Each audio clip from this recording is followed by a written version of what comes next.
Welcome all to this session at the Raising Peace Festival. My name is Schuiringa and I'm the facilitator for this session. I will first acknowledge the traditional owners of the land where each of us is now today and acknowledge their elders past, present and emerging. I will read a poem by Jonathan Gill, an Aboriginal poem who lives on the New South Wales South Coast as part of the acknowledgement. Today we stand in footsteps millennia old. May we acknowledge the traditional owners whose cultures and customs have nurtured and continue to nurture this land since men and women awoke from the great dream. We honor the presence of these ancestors who reside in the imagination of this land and whose irrepressible spirituality flows through all creation. We'll start at this session and I will explain how we have organized it. We have a panel of 6 speakers who will each speak for 4 to 5 minutes to tell you how for each of them their faith has inspired them and sustains them to work for peace. There's a lot more to say about faith and peace than what our 6 representatives can say in this session. I recommend that you start conversations with people of faith, of any faith, about their experience and understanding of peace in their faith tradition. We only have 4 faith traditions represented here, and there are many faith traditions. After these 6 talks, we will go into breakout rooms with one of the speakers. The allocation for the breakout rooms will be random. We won't respond to questions during or after each speaker, as that would take up too much time at each session and take away from our breakout rooms when we can actually have a much more personal conversation. You can put questions in the chat that the speakers can note, and we will save the chat. After the breakout rooms, we will come back together for about 10 minutes for some general comments and perhaps a question or 2. Last night, one of our speakers apologized to participate for our session.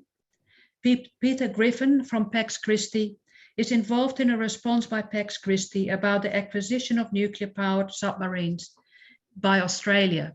He's doing peace work. Now the speakers will each introduce themselves shortly so you can hear their voice, and then each will speak for a longer period. Chris, would you like to start? Hang on, you're muted. Thanks, Wies. It's great to be part of this session. My name is Chris Walker. I'm a Uniting Church minister with a long-standing concern for peace, which I've expressed in writing and action. We were asked to speak for a few minutes out of our experience. I grew up in Sydney in a family that was very aware of issues of war and peace. My father, the Reverend later Sir Alan Walker, was a well-known Christian peace activist who opposed the war in Vietnam. He was frequently in the media. He had been challenged to become a pacifist earlier in his ministry by the Methodist Lord Donald Soper of England. While still in high school, I took part in demonstrations against the Vietnam War. It was not just a matter of affirming my father's position. I investigated the issue of faith and peace for myself. It became personal in that I knew that I could be conscripted into the army and sent to Vietnam. To preempt this, I wrote a letter saying if I was called up, I would be a conscientious objector. My name, fortunately, did not come up in the conscription ballot. In my time at Sydney University, I read about the non-violent movements of Gandhi and Martin Luther King Jr., as well as other books, such as one on the New Testament basis of pacifism. As a university student, I continued to be involved in protests against the war in Vietnam, as well as other protests, such as against apartheid in South Africa. Later, I also opposed nuclear weapons, and more recently, the war in Afghanistan. I've also been involved in actions concerning climate change, which may well lead to conflicts if it is not addressed adequately. I was arrested once. Having become a Uniting Church minister, I have worked through the Uniting Church to express my faith and concern for peace, but also acted in conjunction with others.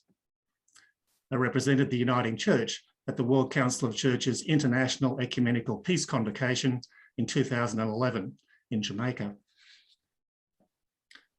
My Christian faith deepened as a result of my Sydney University experience.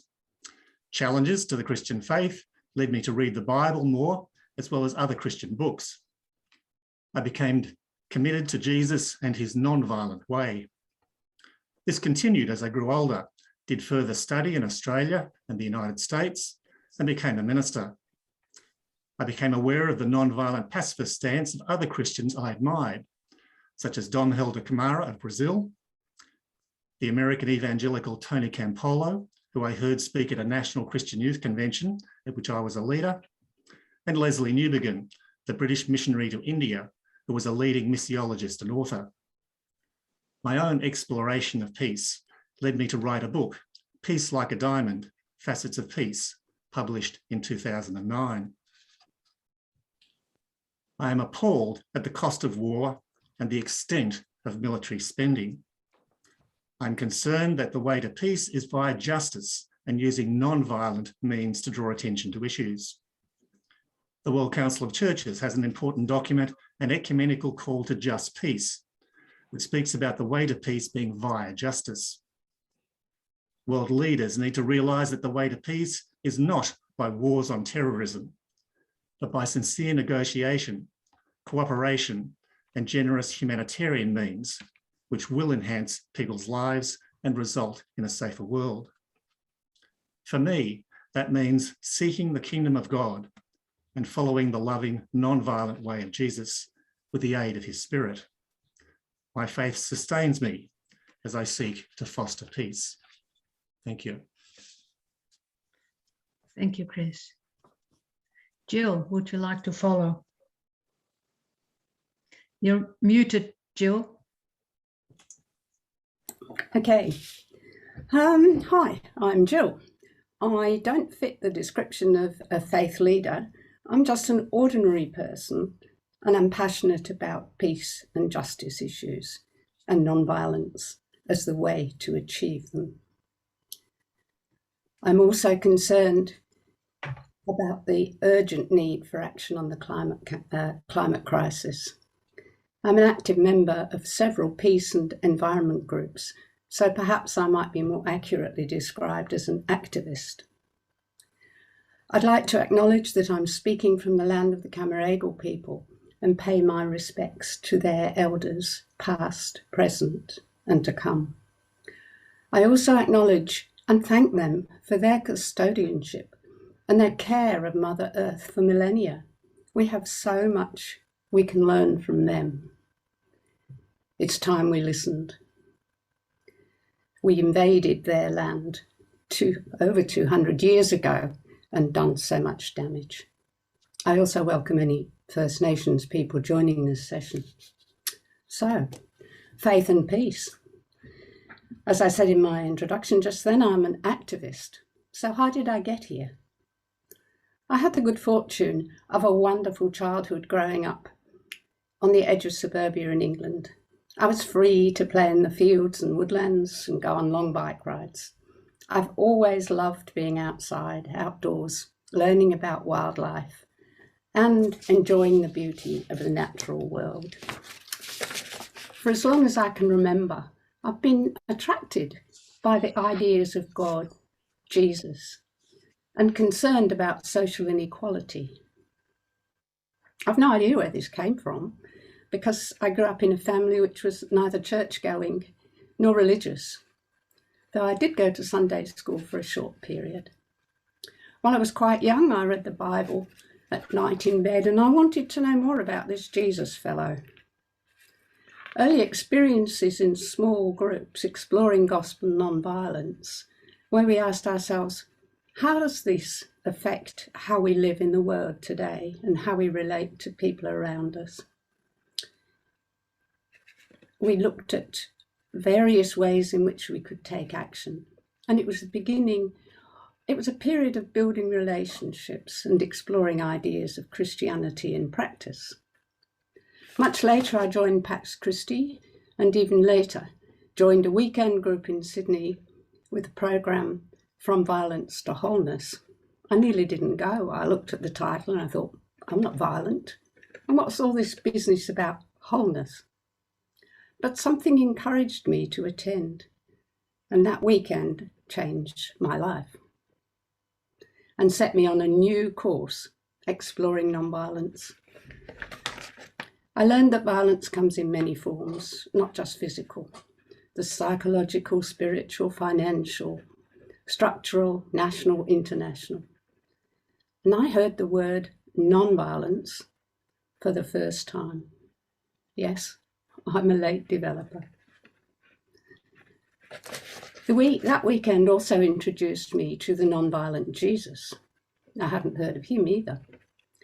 Love is central to his message. It's also central to non-violence. Love one another, Jesus taught us and modelled for his followers. Love your neighbour. And he told us stories to give examples of whom we might consider as our neighbour. He also said, love your enemies.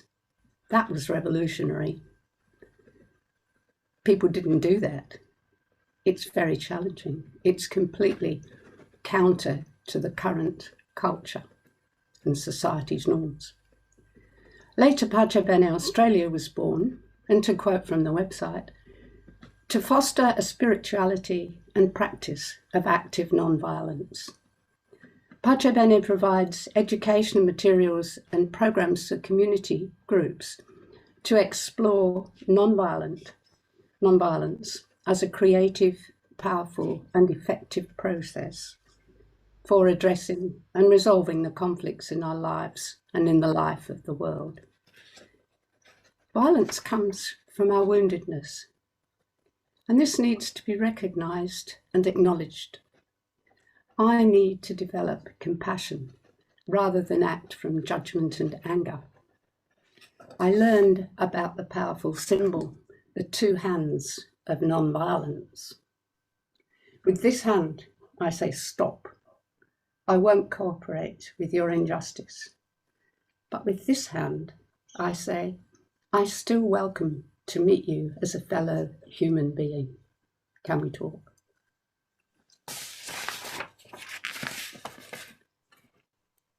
Non-violence is an ongoing journey. It's a journey inwards and a journey outwards. Recognising my own violence is important. Peace begins with me. It begins with each of us. It begins with all of us. I learned about structural violence and that evil prospers when good people do nothing. We each have a powerful spirit within us, which we can use for change. We all have the power to show love. Each of us can make a difference wherever we are, in whatever phase of life we find ourselves. The ways we can operate are different, but we can all make a difference.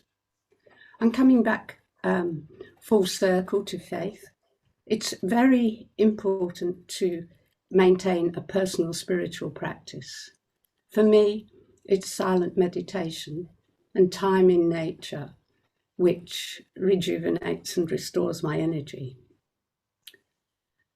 And lastly, Pope Francis's wonderful 2015 encyclical Laudato Si, calling for care for our common home, recognises the damage that we, especially wealthy nations, have done to our Mother Earth. He calls for action on climate change, which disproportionately affects the poor and disadvantaged. And then, of course, there's the Catholic Non-Violence Initiative, which very few people have heard of. But Pope Francis' 2017 message of peace to the world called on non-violence, a style of politics for peace. And so we are still left with the words said by Martin Luther King just before he died. The choice is now, non-violence or non-existence. Thank you.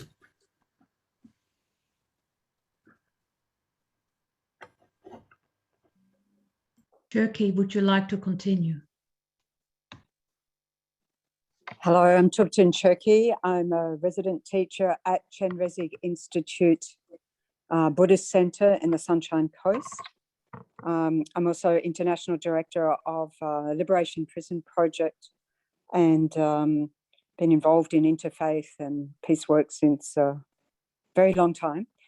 And myself in the 70s, I was studying politics at ANU at the time when there was the Whitlam going into Fraser era.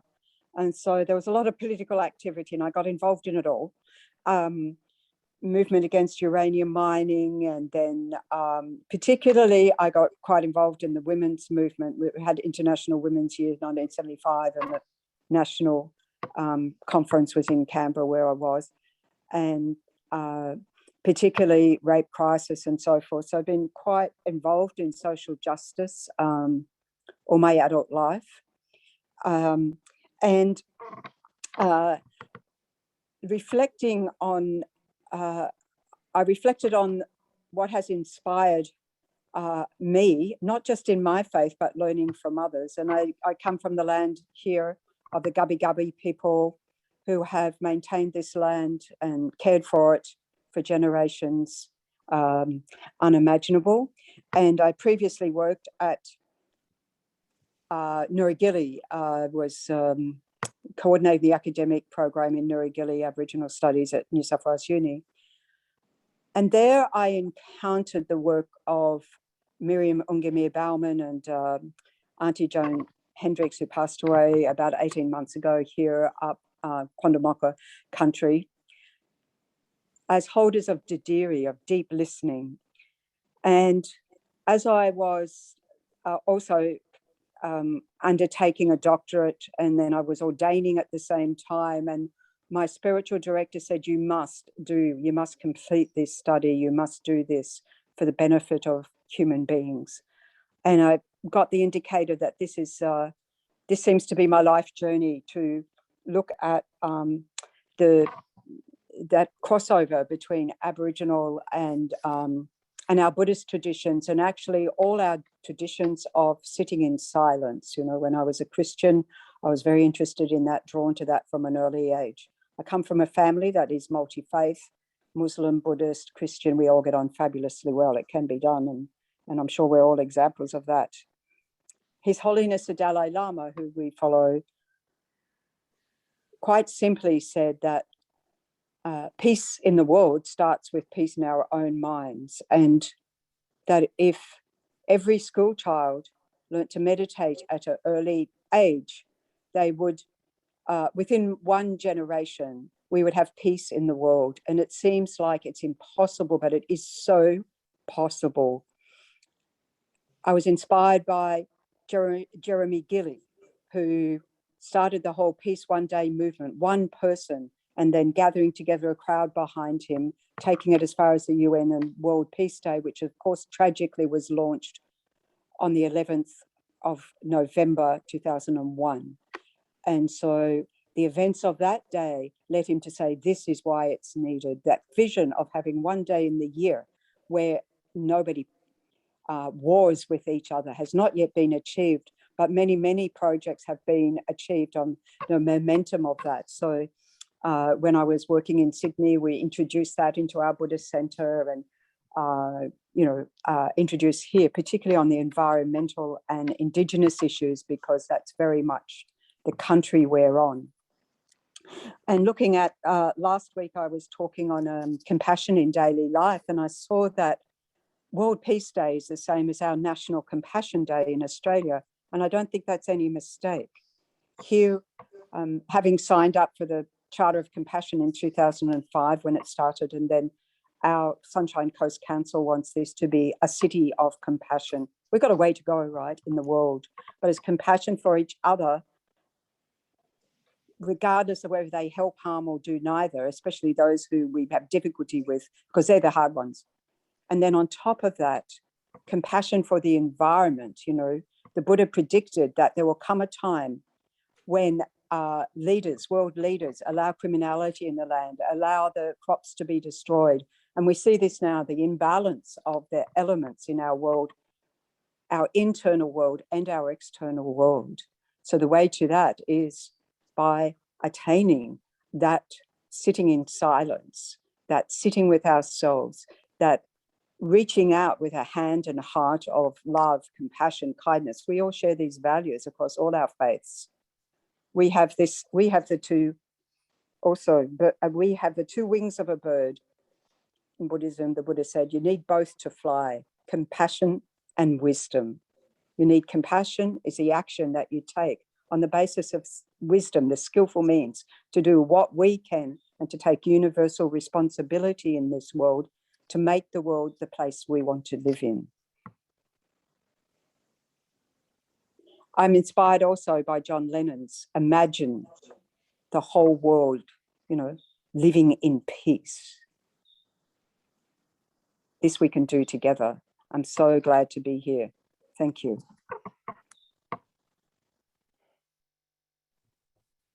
Thank you, Chokyi. My dear, we're getting some really personal journeys, aren't we, into faith and peace. Saya, would you like to continue? Thank you.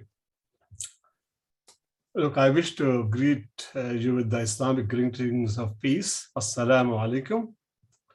Now, first, I wish to thank the organizers of this wonderful program, and especially this session on faith and peace, to mark the United Nations designated International Day of Peace, falling on this coming Tuesday, 21st of September, 21. My name is Zee Ahmad. I'll just give you a little bit of an introduction about myself. I'm currently the editor-in-chief of the Australasian Muslim Times, AMUST, and a trustee of the Islamic Foundation for Education and Welfare, as well as the Australian MEF Consortium, organizers of the Multicultural Eid Festival and Fair, which we have been organizing at the Fairfield showground for the last 35 years.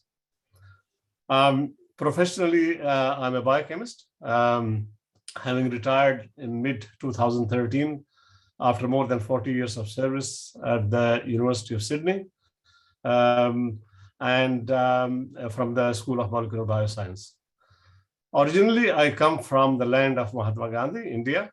We consider Mahatma Gandhi as the champion of non-violence and non-violent struggle. I spent my childhood in Delhi and mostly in Kashmir, arriving in Australia from India at the age of 18 in 1971 with my parents and 5 siblings. While trying to settle as new migrants in a new country, myself, led by my father, Dr. Qazi Ashfaq Ahmad, who was also at the University of Sydney for a long time, we were closely associated with pioneering efforts to establish community organization and educational and Dawah institutions in Australia, also interfaith dialogue and multiculturalism, promoting understanding and harmony in the Australian society. I have been a keen traveler, having visited North America, Europe, Middle East, including Turkey and Iran, all parts of Asia, including China, African countries, together with my family, and documented my travelogues in various publications, including my newspaper, AMUST. I'm a member of the annual Abraham Conference Organizing Committee, bringing together Jewish, Christian, and Muslim believers for interfaith dialogue in forging community harmony, which we have been doing for the last 12 or 13 years. Now, reflecting on faith and peace, I now wish to commence with the recitation of the Islamic prayer of peace, seeking God's help for inner peace within ourselves, peace in our society, and for a peaceful world. I'll recite it in Arabic and then give you the meaning. Allahumma anta salam, wa minka salam, wa ilayka raju salam, wa hayyana rabbana bis salam, wa adkhilna dar salam, tabarakta rabbana wa ta'alayta ya dhal jalali wal ikram. So as you would have gathered in this, you may not be knowing Arabic, but you can understand that there is a word used there, salam, salam, salam, and salam means peace. So the meaning is, O God, you are peace, and peace comes from you, and we seek peace from you. So keep us alive with peace, and let us enter into the abode of peace. O our blessed sustainer, owner of majesty and honor. So this is a very common prayer of peace, which we recite quite often.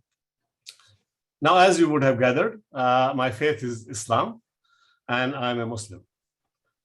Now, unlike many faiths who are named after the founders of particular religions, or after tribes, or after various different places, Islam is not named after its founder. Islam itself, the religion itself, actually means peace. And one of the attributes of God in Islam, one of his names of God, is the peace. And what it basically means when we say Islam means peace is that you can only attain peace as long as you come closer to your Creator. You acknowledge his existence and you follow his commandments, which have been revealed through the various messengers which God has sent. So the whole purpose of our existence, of living in this world, is to follow God's commandment in order to live in peace with other human beings and with the environment. And that is the main message which we get from our religion there. Sometimes, of course, in order to defend yourself, we are allowed to defend ourselves against aggression, and that is a very practical thing. That at certain times, oppression. It is said that oppression is worse than war. So you are not supposed to get oppressed, and you're allowed to defend yourself. But aggressive violence or indulging violence is not allowed. And the best option always is to work out a peaceful solution to all the all existence and in your daily life. We live in this world here, and we can see that what war has brought us, and we don't seem to learn from it. We had the First World War, we had the Second World War, we have been going through various terrorists, and then we had this war against terror. That war against terror has been waged for the last 20 years, and we have seen that it has brought devastation to many poor countries like Afghanistan, Iraq, Libya, Middle East, the whole place in a mess. And this has been done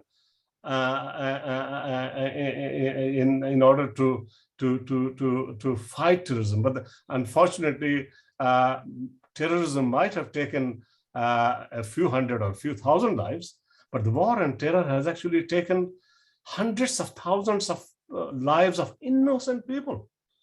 And sometimes we don't realize this because of the fact that we get a very one-sided media message and all that. So I think it's very important for us that when we are talking about faith and peace, we also look at justice in the world. What is happening behind the news, behind the scenes, and how we can make our effort, irrespective of our faith, irrespective of our nationalities, irrespective of our race, what is just, what is fair to all people in the world. Once we have got justice established, and one of the values which I, living in Australia for 50 years, one of the main Australian value which I imbibed was a fair go for all, and this is what we should be aiming for in Australia. Of course, we have got this value, but we should be aiming for a fair go for all people irrespective of their race and religion and creed throughout the world. And I think that is the way we can achieve global peace through justice. Thank you so much. Thank you, Zaya. Margaret, would you like to speak? Yes, yes. My name is Margaret Parker, and I grew up in Ireland in the Catholic faith. I moved to England to do my nursing and midwifery training, and it was there that I became involved with the Christian fellowship movement. We had a branch at the hospital. So that was the first introduction I had to interfaith. I came to Australia in 1968, and one of the first things I did was I joined the Legion of Mary because it was the only thing I knew of in the Catholic Church. But then I was introduced to the Paulian Association, and I spent a couple of years in Papua New Guinea in Bougainville with their lay missionary branch, which was called Palms. And then I got married a fellow lay missionary, and we've had 4 children. And then when my youngest child was 17, I did a retreat in the Southern Highlands run by the Brahma Kumaris. The Brahma Kumaris are an organization that teach Raja Yoga meditation. And the organization started in India in the mid-1930s. And at the time, it was actually in Hyderabad, Sindh, which is now Pakistan, because of course, in those days, India was the British Raj. So after the organization was founded, they moved to Karachi. And then, of course, we had the World War, we had independence.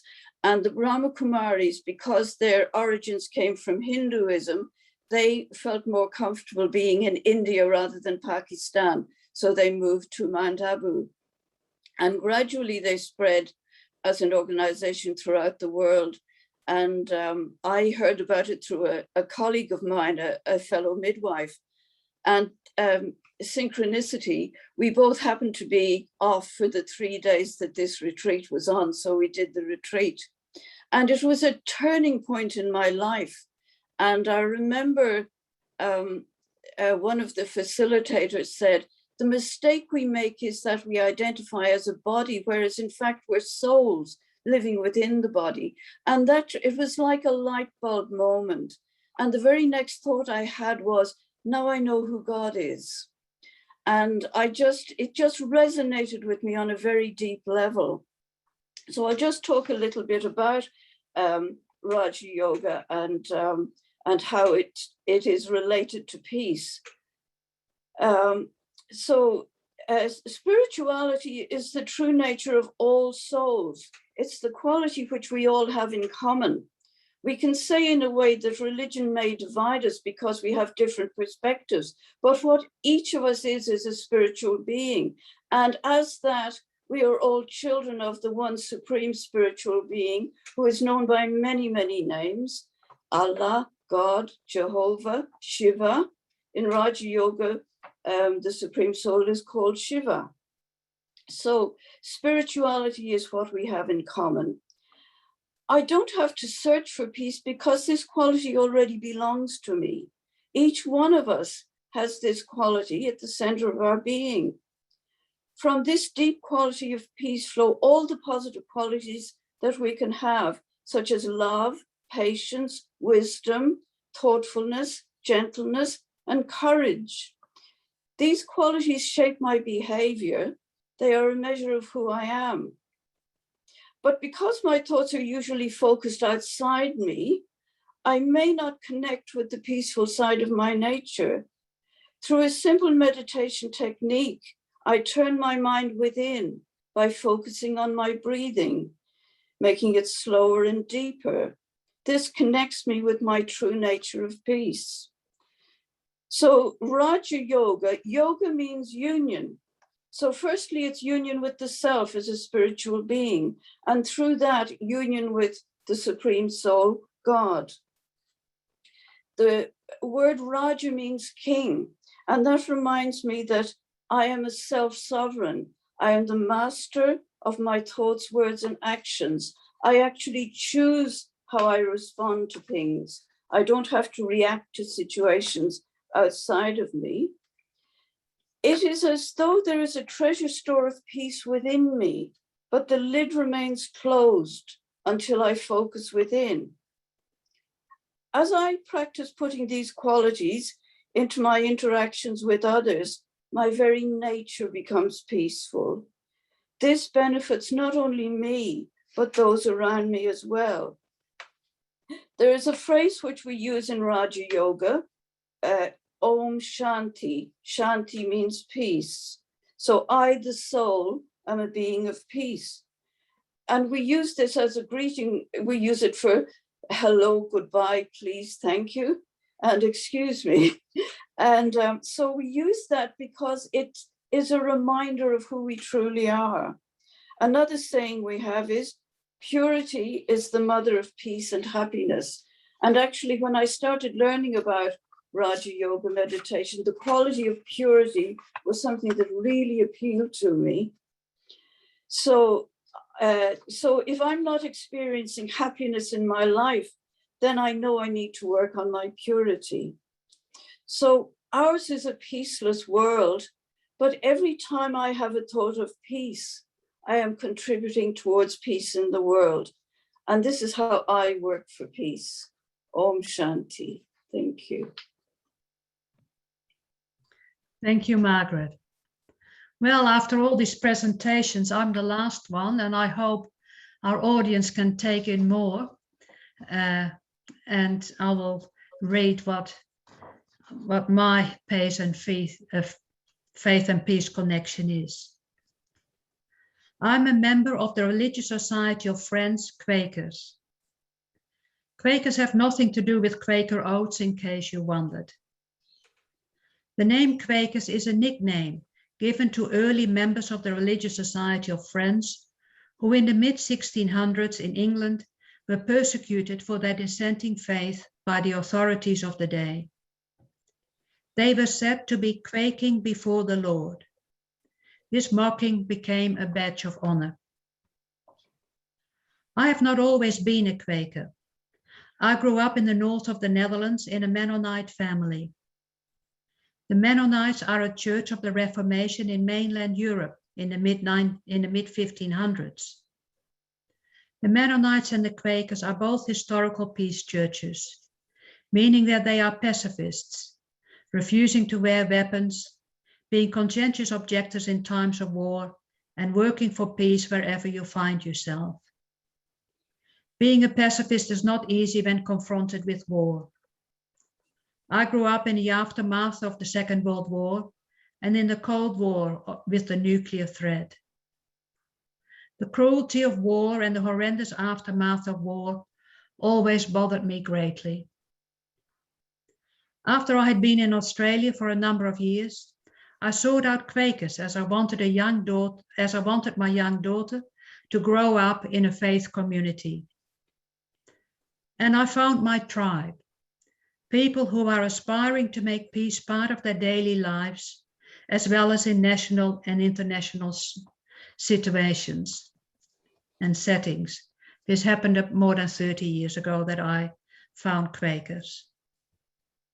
The Quaker faith is based in Christianity and the life of Jesus. An essential understanding for Quakers is that there is that of God in everyone. It is our daily task to live by this. People we might not like or who are different from ourselves in many ways still have that of God in them, and it's up to me to work out how to honor this. One can also not harm or kill another person, as that would be to harm or kill that of God in that person. Equality is also an important part of being a Quaker. For us, for God, we are all equal. None of us has greater importance than another person. Again, it is for me to work out how to lead my life, treating everybody with equality. Being a Quaker is a lifelong effort. To be with other Quakers is important for me.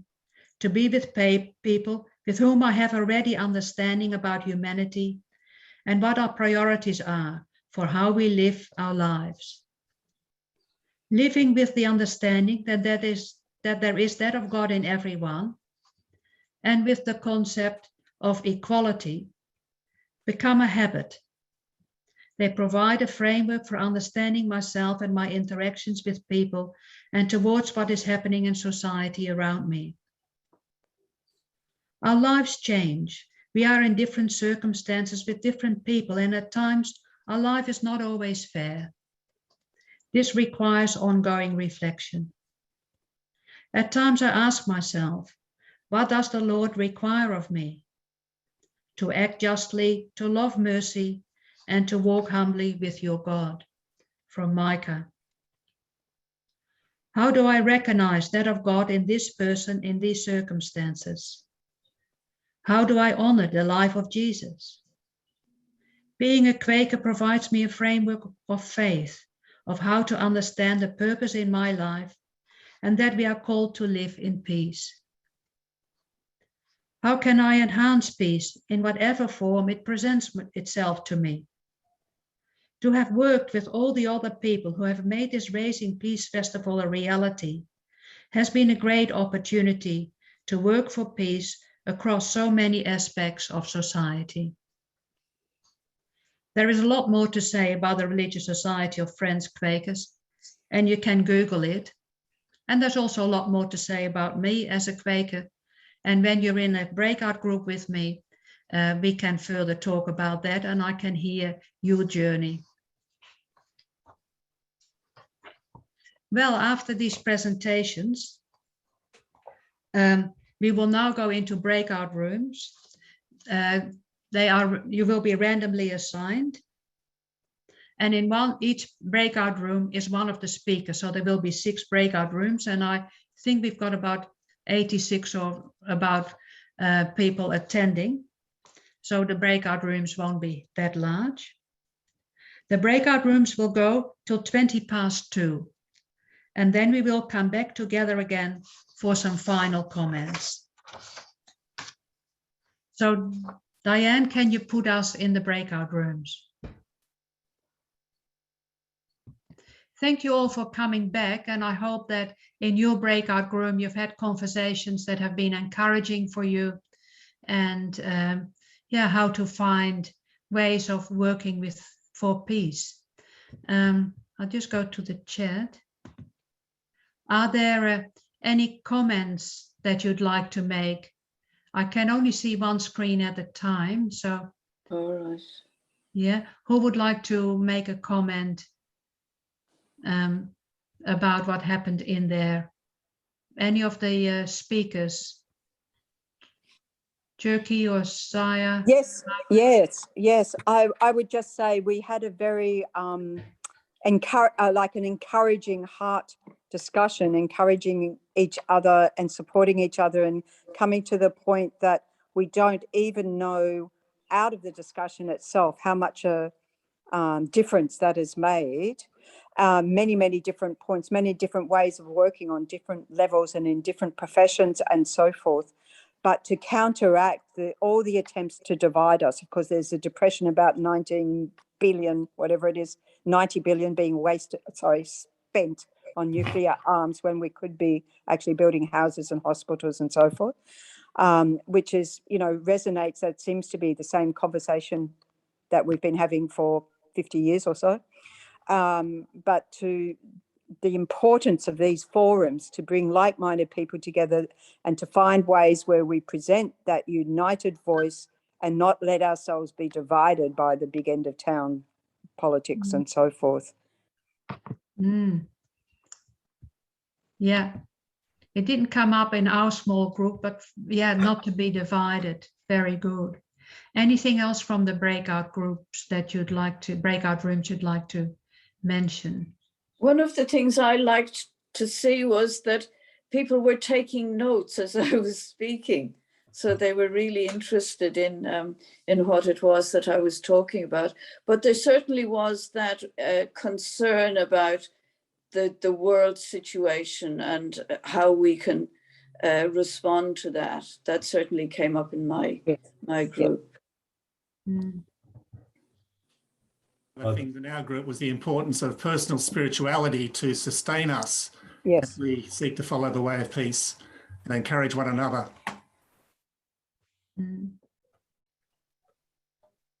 Yeah, in our group, we talked about quite a number of things, and that $90 billion submarine issue just didn't come up, and I think the criticism was that the secrecy associated with that's amazing, and this defense pact between Australia, UK, and US, I mean, the public does not know anything about it. It's just out of the blue, and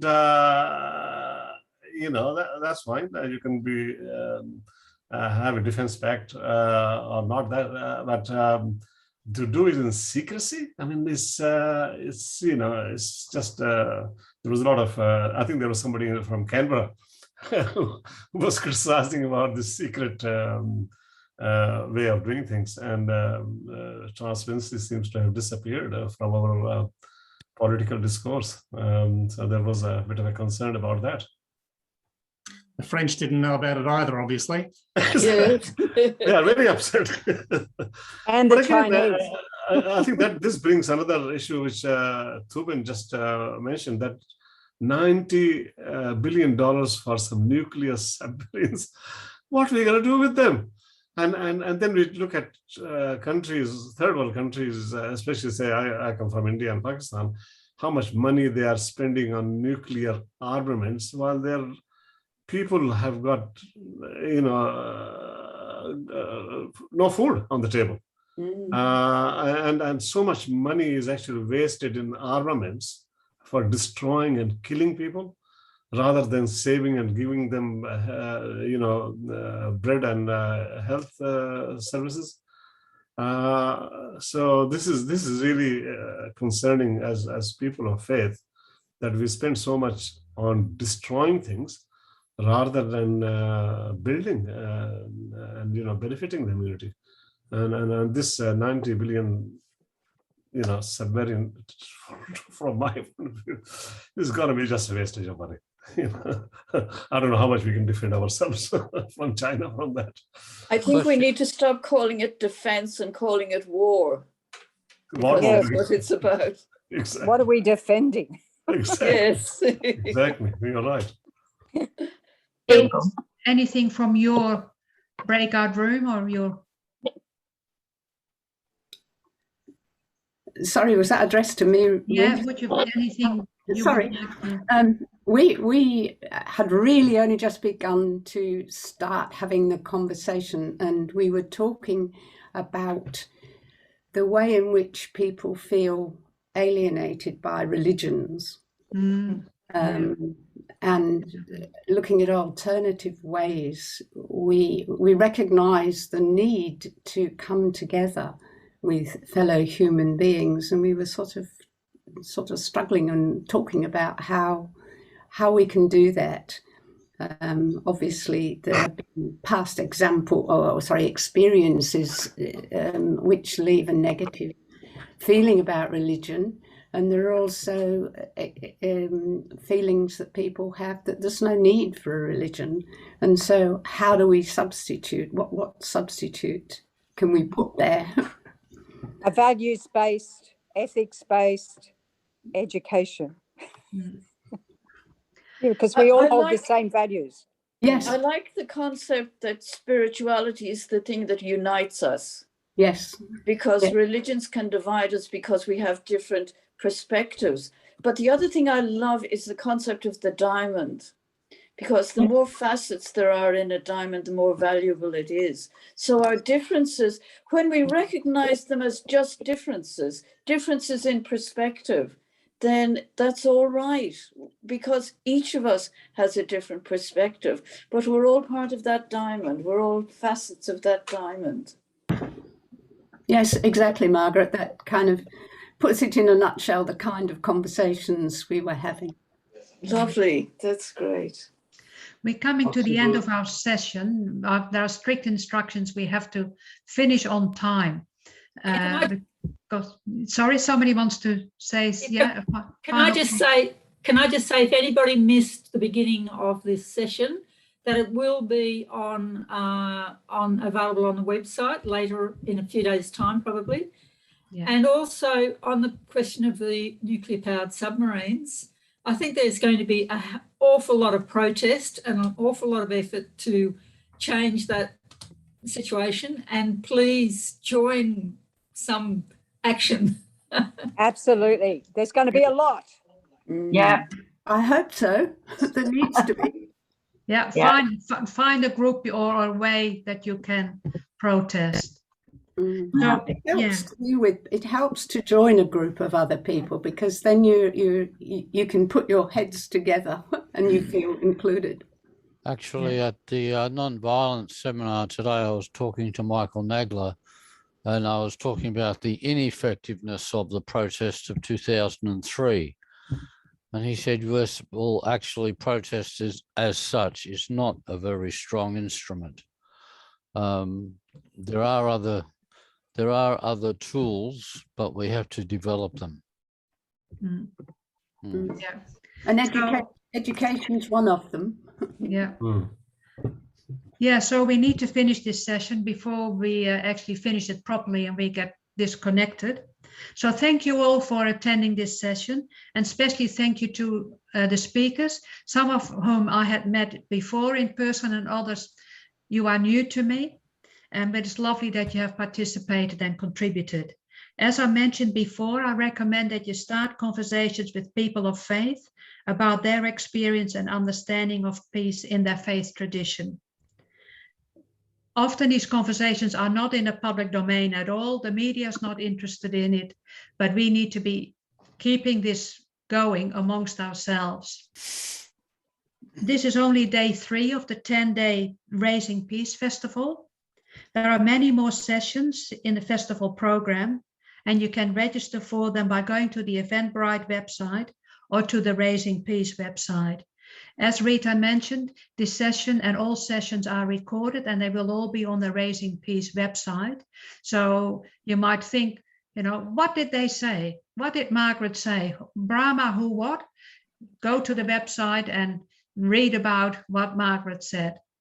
So thank you all very much, and I'll probably, or hopefully you'll see you at another session. Thank you very much for inviting me. It's been wonderful. Thank you so much, everybody. It's been a joy, a great joy. Bye, everyone. Thank you. Thank you. Thank you. Thank you.